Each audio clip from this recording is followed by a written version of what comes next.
Kira-kira kalau kita baca doa kunut subuh, kunut zuhur, kunut asar, kunut maghrib, kunut isya, apa kata orang? Itu imam radikal. Padahal kita sedang marah. Kalau agamamu dihina, ulamamu dilecehkan, kau tidak marah, maka gantilah bajumu dengan kain kafan.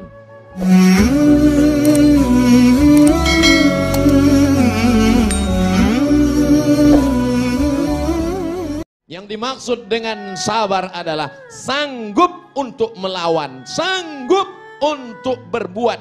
Iradatul intiqam, membalas, tapi dia tetap lawan. Bukan yang dia lawan manusianya, bukan yang dia lawan orangnya, tapi yang dia lawan adalah darah yang mendidih, yang bergejolak di dalam. Makanya kita selalu mohon doa kepada para habaib, kepada para ulama. Kalau ketika berjumpa, Habib, tolong saya supaya termasuk orang-orang yang sabar, karena balasan orang yang sabar adalah mendapatkan balasan tak terhitung jumlahnya. A'dadtu li'ibadiyas salihin, aku siapkan untuk hambaku yang soleh. Apa yang disiapkan Allah? Mala a'yunun ra'at, belum pernah terlihat mata. Wala uzunun sami'at, belum pernah terdengar telinga. Wala khatala ala qalbi bashar, belum pernah terlintas di hati manusia. Nampaknya bapak-bapak semuanya mendapatkan ini insyaallah. Ibu-ibu sama juga. Makanya bapak-bapak sabar. Ustaz Somad, itu bapak itu kelihatannya orangnya sudah tidak kena azab kubur lagi Pak Ustaz. Loh, kok bisa begitu? Saking dia sudah menderitanya menghadapi istrinya di dunia. Pernah nggak dengar seperti itu? Pernah Bapak? Ada orang yang begitu sabar menghadapi, saking sabarnya dia, setengah dari azabnya sudah diterima di dunia. Sehingga di akhirat ketika semua orang mendapatkan azab, ini azab kamu, ini azab kamu. Lalu orang ini kata Allah, azab kamu DP-nya sudah diambil dunia. Ini tinggal cash-nya saja.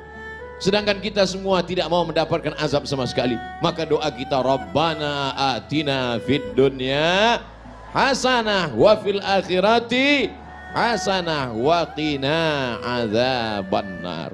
Di dalam kamus Lisanul Arab, kamus lengkap bahasa Indonesia Purwadarminta, sejengkal. Tapi kamus Ibnu Manzur bahasa Arab semeter. Apa dikatakan di sana marah itu? As-sulbah, keras. As-sohrah, batu yang keras. Itulah amarah. Karena dia menggumpal menjadi dendam kesumat. Sebelum mati dia berpesan kepada anaknya, sini sebentar anakku, sini sebentar. Ada apa Ma? Kamu kalau nanti saya mati, jangan nikahkan anak cucumu 7 turunan dengan anak tetangga kita. Batu yang mengeras, maka sampai kapanpun tidak akan mencair. Wa inna minal hijarati lama yatafajjaru minhul anhar. Ada batu keras tapi masih memancarkan air. Wa inna minha lama yahbitu min khasyatillah. Ada batu keras tapi hancur berkeping di atas bukit Tursina karena takut kepada Allah. Tapi kalau sudah hati mengeras menjadi batu, maka apapun tidak akan keluar. Oleh sebab itu maka kita selalu meminta kepada Allah, Allahumma ja'al fi qalbi nura, jadikan di hatiku cahaya, wa fi sam'i nura, di telingaku cahaya, wa fi basari nura, di mataku cahaya. Semuanya berawal dari darah yang bergetar menggelora di dalam jantung. Makanya kita mesti menjaga hati. Kata Nabi SAW, ala fil jasadi mudghah, ketahuilah di dalam jasad, dalam badanmu ini ada segumpal, sekepal, segenggam. Abdul Somad jantungnya sebesar kepalannya. Kalau tidak percaya, ambil ronsen. Jantung pisang, sebesar apa genggaman kepalan tangan, sebesar itulah jantung kita. Bapak ibu yang kebetulan gemuk, besar tangan. Abdul Somad yang kebetulan kurus, kecil. Orang gemuk itu sebenarnya adalah orang kurus yang hatinya selalu tersakiti.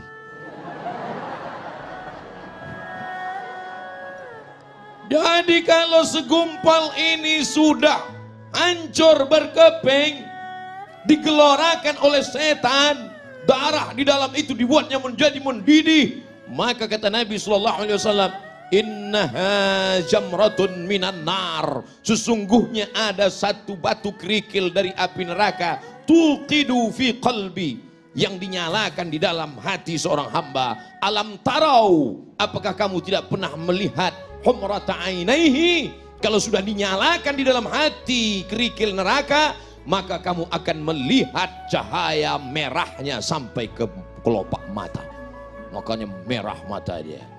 Oleh sebab itu maka kita selalu jaga hati ini. Dan setan selalu berbisik. Setan berbisik tidak di telinga. Allazi waswisu fi sudur. Di mana sudur?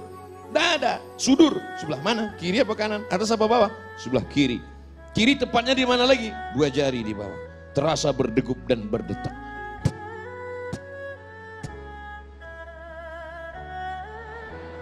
Kalau mikrofon yang mahal biasanya kedengaran. Iya. Oleh sebab itu maka ini harus kita jaga senantiasa. Dengan apa menjaganya? Ala bizikrillah. Dengan banyak-banyak berzikir mengingat Allah, tatmainnul qulub. Yang bergojak tadi, yang menyala tadi, yang mendidih tadi, kalau kita mau tenangkan, bagaimana cara menenangkannya? Zikir. Kalau ada yang terkena musibah, meninggal anaknya, terbakar rumahnya, apakah dia marah kepada Allah? Tidak, dia sabar. Kalau ada di antara ibu yang suaminya dilarikan orang, tetap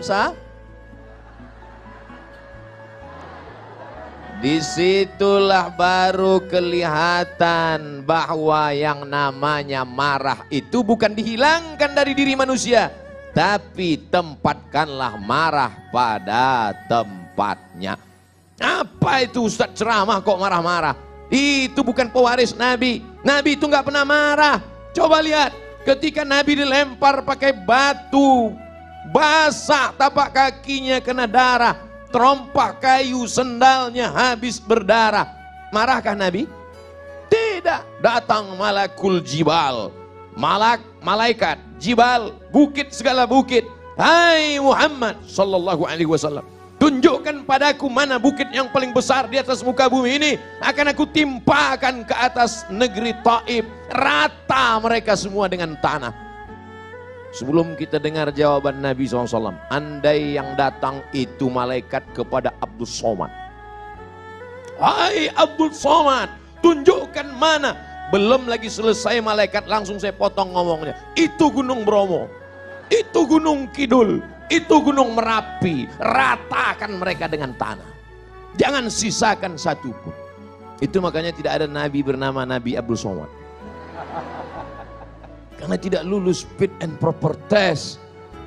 Apa kata bumi? Wahai Muhammad sallallahu alaihi wasallam, kalau sampai darahmu menetes kena ke bumi, aku telan penduduk Taif itu rata sama rumah-rumahnya, aku telan. Apa yang dilakukan Nabi SAW? Nabi menyapu, mengusap supaya darah tidak menetes ke bawah. Andai malaikat berkata, bumi berkata, tanah berkata kepada Abdul Somad, Abdul Somad, andai menetes darahmu ke tanah, langsung saya gesekkan ke tanahmu. Tapi Nabi Muhammad SAW, adakah dia marah? Tidak. Adakah darahnya sempat menetes ke tanah? Tidak. Apa doanya? Asallah an yukhrij min aslabihim man ya'budullaha wa la yusyrika bihi syai'a. Ya Allah, keluarkan dari tulang sulbi mereka anak cucu yang akan mentauhidkan engkau, tidak mensyirikkan engkau. Bumi yang melempari Nabi itu sekarang 100% menjadi negeri Islam. Itulah dia negeri Taif, 91 km dari kota Makkah Al-Mukarramah. Pergilah bersama rombongan umroh kalau iklan. Artinya apa? Perjalanan hidup ini ada kalanya Nabi tidak pernah marah. Ketika pada perang Uhud, sahabat mengelilingi baginda Nabi Muhammad sallallahu alaihi wasallam. Satu sahabat meminta, ya Rasulullah, berdoalah, mintalah kepada Allah. Setiap nabi ada doa mustajab. Mohonlah kepada Allah supaya kalau engkau berdoa kepada Allah, maka seluruh orang kafir Quraisy ini akan mati. Sebagaimana dulu Allah menimpakan azab kepada umat Nabi Musa, umat Nabi Isa, umat Nabi Ibrahim. Apakah Nabi memanjatkan doanya? Tidak. Apa kata Nabi?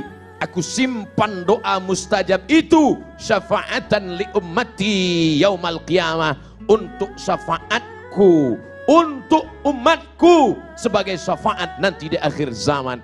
1441 tahun yang lalu dia sudah memikirkan kita.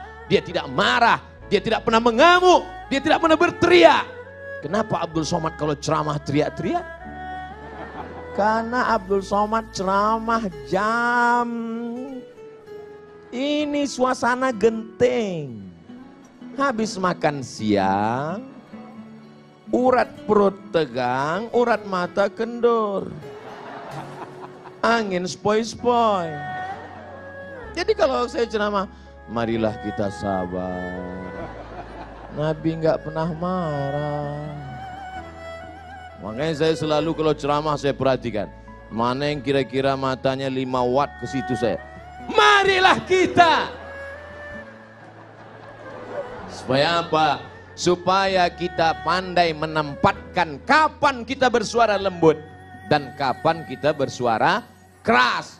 Bukan berarti orang suaranya keras itu hatinya keras. Selembut sutra. Smooth as silk. Lembut seperti sutra. Kalau kau tak percaya, belalah dadaku. Kan kau dapati lafaz Allah di sana. Saudaraku yang dimuliakan Allah Subhanahu wa taala, itu tuh Nabi nggak pernah marah. Nabi nggak pernah ngamuk. Kenapa kamu marah? Kenapa kamu ngamuk?